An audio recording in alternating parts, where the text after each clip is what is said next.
Craving satisfied na naman tayo ka-low carbs dahil na-miss ko po ang magtinapay. Miss mo na rin ano ka-low carbs? Ito po, ang sarap at tignan nyo po, napaka-fluffy. Mainit pa yan nung hawak ko po. Flourless dahil out po sa atin ang flour. So ito po yung aking low carb bread na flourless po. Narito po, i-share ko po sa inyo po. Una, kailangan po natin ng keto peanut butter. Yes po.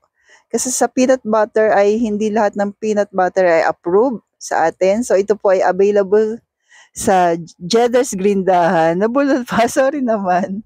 Yan. Kasi po yung mga ingredients niya po ay pasok sa ating food guide. Stevia po ang ginamit po nila dito or monk fruit po yung iba. Yan. So dahil naubusan na po ako, meron din ako sariling gawa po ng peanut butter. Yan, yun dinagdag ko po. So available na rin po sa aking mga video po yung homemade peanut butter ko naman po. So ayan po, half cup ang kailangan natin. 4 pieces po na egg.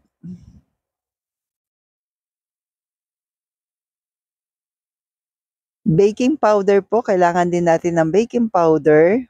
1/2 tablespoon po ng baking powder.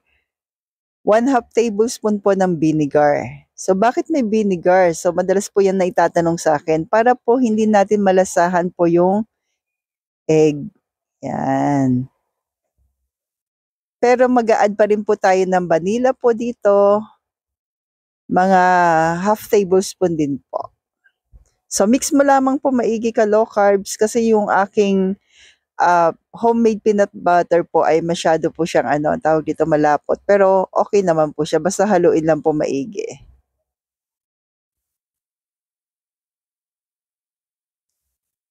Yan.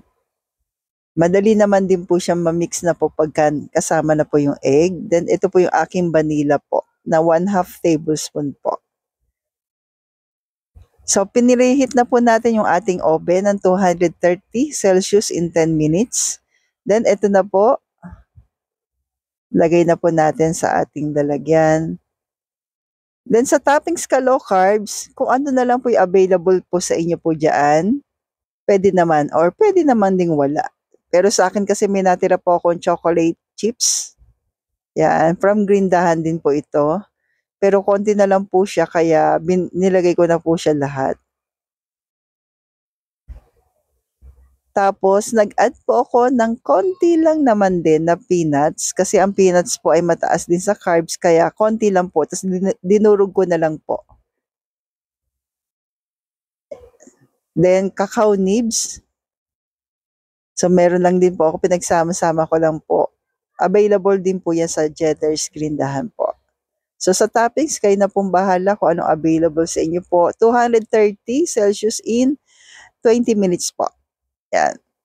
So ito na po ang napakasarap na flourless bread na may enjoy nyo po kasabay na inyong black coffee or tea. Yan. Ang sarap po nito lalo na kapag mainit pa po. So stay healthy, stay low carb po.